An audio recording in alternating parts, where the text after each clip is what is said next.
Our burglaries are down 42.5%, a significant decrease. We had 179 in 13, now we're down to 103 last year. So that's a significant decrease. Drug offenses are also down 36%. So as a result of us being proactive, more traffic safety, more car stops, less people are willing to sell drugs and do drugs in our community. That's what we're finding out during our investigations. Weapons offenses are down 36%. Arrests are up 10%. We went from 1,300 to about 1,525. And still, we're trending at least 60 to 65% of our arrests are from people from outside of our community. They're not residents. Close to 65%. So there are people coming into our community, committing crime, and then leaving. So that is why we're very proactive in our traffic enforcement. And our accidents are going down slightly 4% in that same time frame. We've also increased pedestrian stops. We found out people that late at night walking through our community are coming from bus stops, Cherry Hill, Voorhees, and we're conducting pedestrian stops. And during these occasions, we've arrested people for weapons offenses, warrants from other communities, and warrants from our town. So this is another way of us being proactive and being out in the community so people see us and therefore give that omnipresence that people do not want to come to our community and commit crime. So it's a good tool. Some significant events and accomplishments. As you well know, we had our first reaccreditation through CALEA. There's approximately 20,000 municipal police departments in the country. We're one of 400 that have received this excellence award. It's very strict standards, and it puts us in the upper 1% of all police departments in the country. There's only 13 in the state of New Jersey, and actually 3 or 4 police departments are dropping out of the program because it takes so much time to maintain the standards. So it's a lot of work, but the results to the police department community are well worth it. We hosted the Maccabi Games this year at Cherokee High School. We had people from across the world. It was a significant event. We had numerous external agencies and the fire department assisting with this, and without a hitch. They actually said that they want to host Evesham to be the main hub in the future. That's how good of a job that we did as a community and as a police department. We instituted a quarterly newsletter that we give to all of our members. It just tells them what's going on, so this way we have an open line of communication between all our members and retired officers. We also started a video partnership for anybody that has surveillance cameras for business members and residential. What this does give you is free of charge. You register your surveillance cameras with us. If there's a crime in your neighborhood, we will look and go to you as a partner and see if you captured anything in the neighborhood. So it's a pretty good program that we have. Just started talking about this today. We're going to have an online crime reporting system where for minor past tense events, instead of calling a police officer out to your house, you can fill a form online, like somebody damaged your mailbox, you want to report a cracked windshield, something minor in nature, instead of now us having to go out to your house, waste your time and our time. You just go online, fill out a form, and an officer will call you later for insurance purposes. So that was a pretty big program we worked on for about a year. We're one of the few police departments in the state of New Jersey that has a full-time crime analyst. Our crime analyst is one of the officers that puts all the statistics together, tells us where the trends are occurring, and gives us the data so we can put the officers in places where crimes and collisions are occurring instead of responding to crimes and collisions. We're now in front of it. We got first place in the state of New Jersey for the Law Enforcement Challenge. This is something that we're very proud of, very hard process. 500 to some police departments in the state of New Jersey. We're first in the state. And it just talks about all of the programs that we implemented, from DWI enforcement, our data-driven approach to crime and traffic safety, over time when we're getting funds and grants from the state and how we deploy officers. So we got first in the state as a result. We got a $5,000 radar sign board that we put out in the community. So if you have a complaint in your neighborhood of people speeding, we can put this movable signboard on the side of the road that picks up speeders. First Youth Police Academy program and our first Police Explorer program. As we talk about as an organization, our future is in the youth, so what we're trying to do is bring our youth into our organization, have a better understanding of why we do things, and hopefully prepare them for a career in the criminal justice field or just give them some basic leadership principles. So that's ongoing now. the first Explorer programs in week 4, and our officers are thrilled to instruct and be having partnerships with our youth. The body-worn cameras, another big one, first in the state to fully outfit our police department. We're getting national recognition for this. It's just another level of having transparency between our officers and our community, and the results have been phenomenal. We upgraded our IT, which means that we have more technology driven in our cars, our body cameras. We have license plate readers, so we've invested a lot of money to be more efficient and more effective. So that's our goal going forward. And in 2014, we participated in 82 community policing events, everything from Shop with a Cop, Coffee with a Cop, Pull Off with a Cop, and our last one was Pizza with Police. And this is just another way that we can get out to the community, find out what's going on in an informal setting, and just let you know that we're here to serve. So this has been we've invested a lot of resources and time into community policing. It's been paying its results off.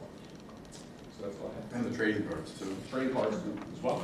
Great. Yeah. Chief, you and Chief Loudon, you got a little something here for us, please? He's up next. Excellent. Evening.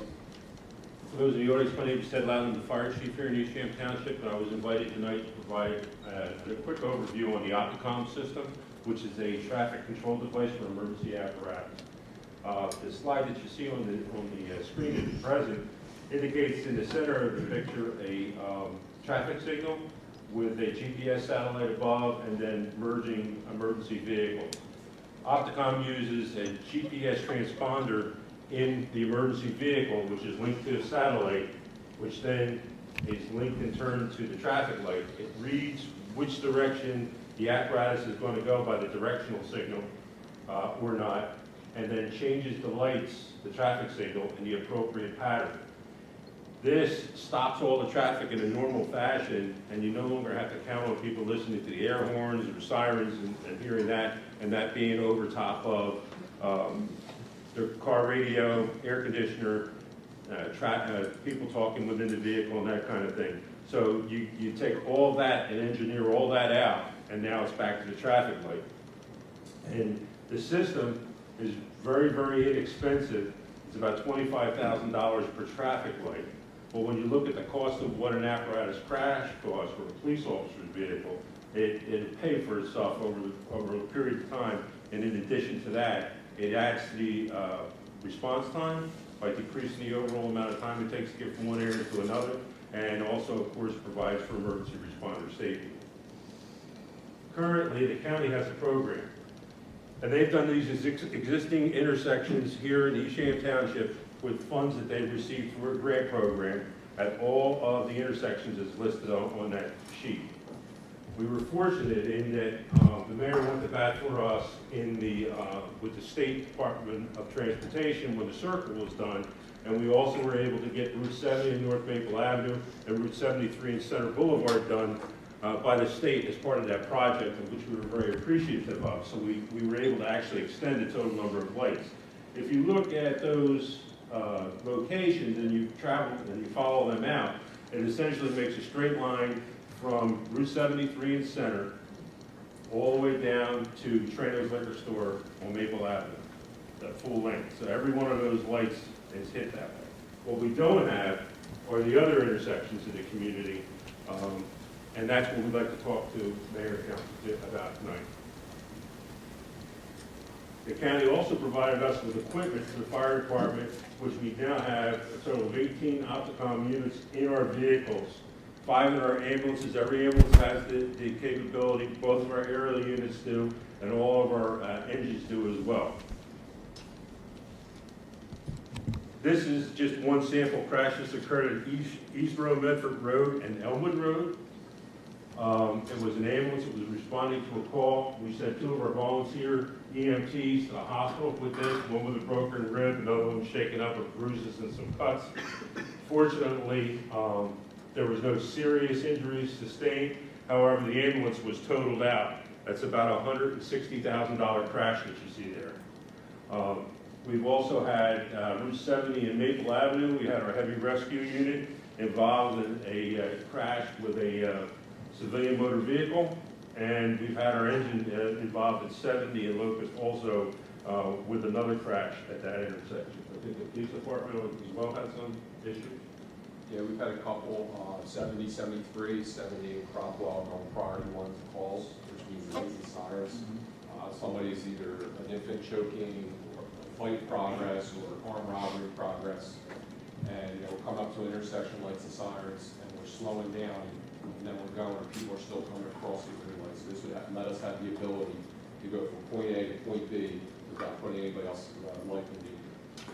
Can I ask a quick question, Your Honor? Yes, sir. In terms of the mechanics and how it works, so let's just say Main and Maple for right now, or some destination, and the ambulance is going, or the fire truck, or maybe even an officer's vehicle is going through, and you're responding to an issue, or you're going to a scene, or you're going to the hospital. And how far, so say you're going to go faster than the speed limit, so say the speed limit is 35 and you're going 50. I'm assuming the timing works that you may be, 300-400 feet out and automatically the lights will change. I mean, is there a sensitivity of how that works? Yeah, the light changes on its normal cycle.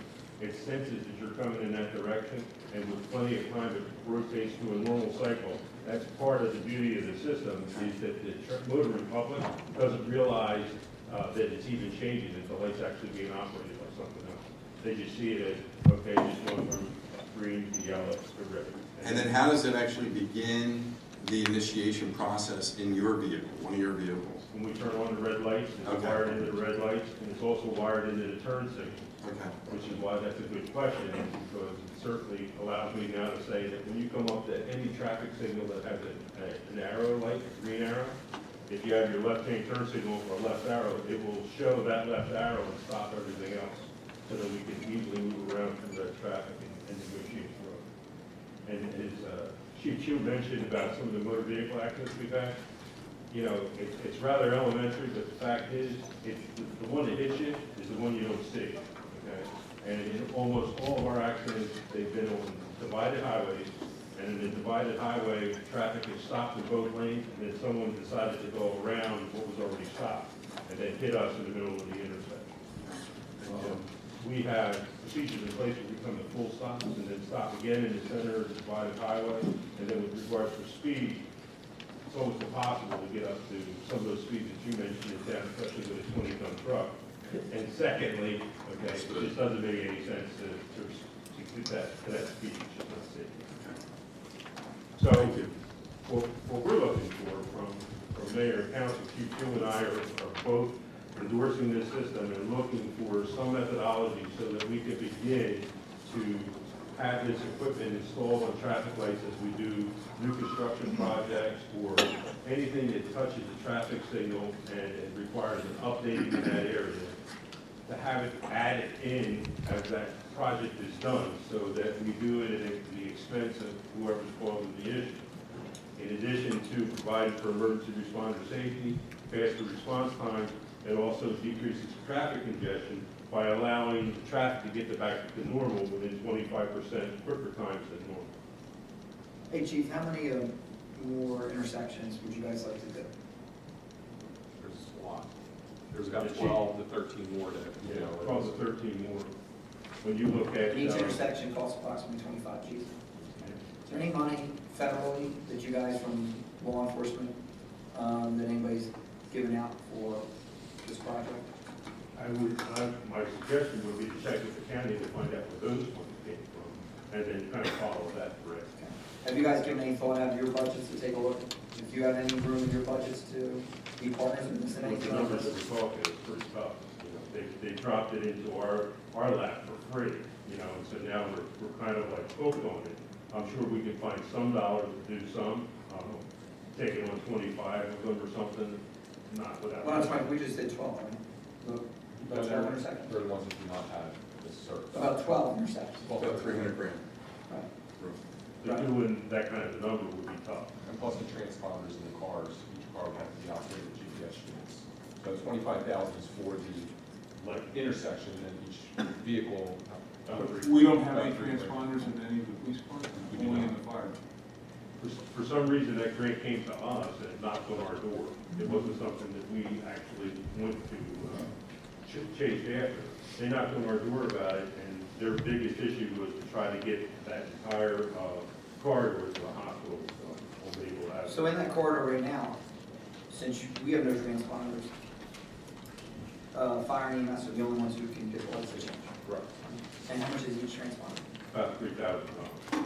But that cost used to be closer to $7,500. So Oh. by this time next year, it might be $700. Oh, okay. So I think, you know, we talked about phasing them, just like we've done all the other stuff. We're not talking about phasing the process.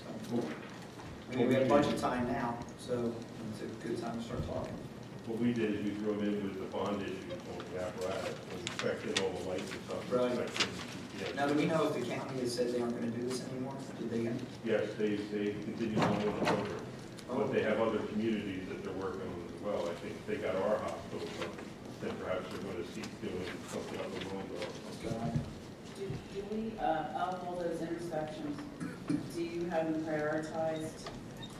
If you had to phase them in, which ones would be the most important and then the least important? We talked between ourselves, Okay. the state highway would be the best. I mean, we would have to get into some of the data and crunch some of the numbers to find which ones that we go, which intersections we use the most, police and fire. But I would tell you that the divided highways are the worst for us. No doubt. Chief, at any given time, how many cars you have on the road? 10? At the most, 10, 13 at the most. So we don't need to buy 5. 60 transponders, we might need to buy We 8 have to 10. 30 patrol cars outfitted for patrol, so the max we would use 30. Because of shifts, we have traffic working different shifts, then we have patrol, then we have another shift coming on. Are they portable? Can you move from car That to are car? mounted into the car, tied into the lights, so once your lights hit, they're hardwired in. Ted, are any of the roads, any of the lights on 70 and 73 done, other than the intersections that you just mentioned? 70 and Maple is, 70, how about Green Tree, 73? That's it. Lincoln? no, How about, so we need to get a hold of the state too. just not to cut you short, but just 70 Maple, no others are done on state highway. Okay. I even worse on that, 73 and Center is done as well. Right. And both of those were done digitally. So does the state have a program for this as well? Not with the state trust fund being the shape it's in. They don't even want to talk to you about it, about adding anything. Hey, Chief, could you, when you talk to a manufacturer or whoever, could you call them and see if there's even working? I mean, to me, Bob just brought it up, but, you know, whether it's GPSs and whether it's an airplane, whether it's, you can plug in. I mean, to me, it would seem simple, you got them out, you should be able to remove and put in, and remove just like the, whether it's the transponders or the GPS, you know.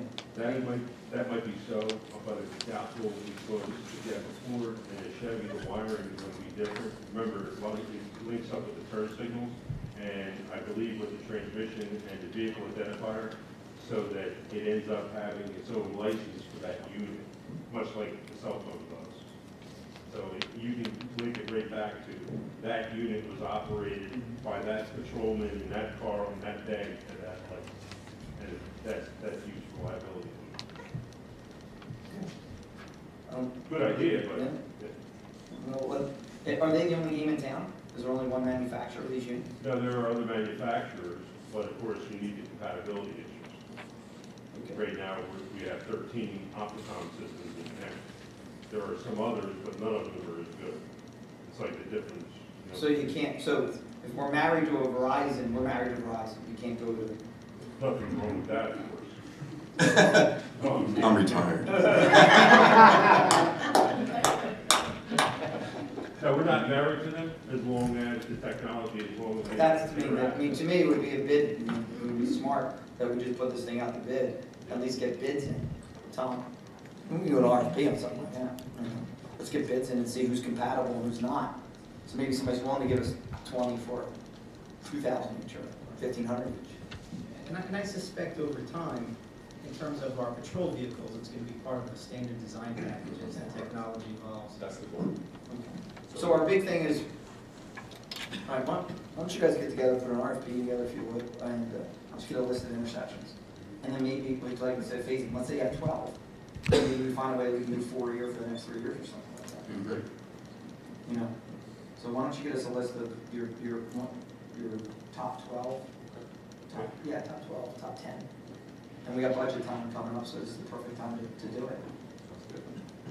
Thank you. Chief, Mayor, Mr. Mayor? Cool. Chief and chief, do these units become, chief squared? Is that, do these units become expendable or throwaways once that vehicle gets taken out of service, or can you remove it and put it in another vehicle? And that would be done by the supplier, would also provide the installation and maintenance? The people who wire up the vehicles now, like either Searchy or whoever you're using that's either wiring up or fit up, they can wire them right in at the same time. They're very familiar with the devices because they're being used all over the state. It's a rapidly growing technology that's being used in emergency service. I say that because, like one of our televisions, a state-of-the-art Sony 7 years ago is a throwaway. Imagine that. So I would hope that these units would be able to be taken out of a vehicle that perhaps goes out of service, and then maybe you could plug it into another. Thank you. Thanks, guys. Mayor, Yes. may I just say something? Yep. Just want to note that, Chief Loudon, he heads up the fire department, reports directly to the commissioners. Technically, not a department head, Yep. but, it's a very unique relationship we have here where that division is seamless. He attends our staff meetings, he communicates seamlessly with the other departments, and he brings forth great ideas. So I just wanted to thank him for Because he's bored sitting in the firehouse by himself, so let's come hang out over with you guys. Great job, Chief, as always.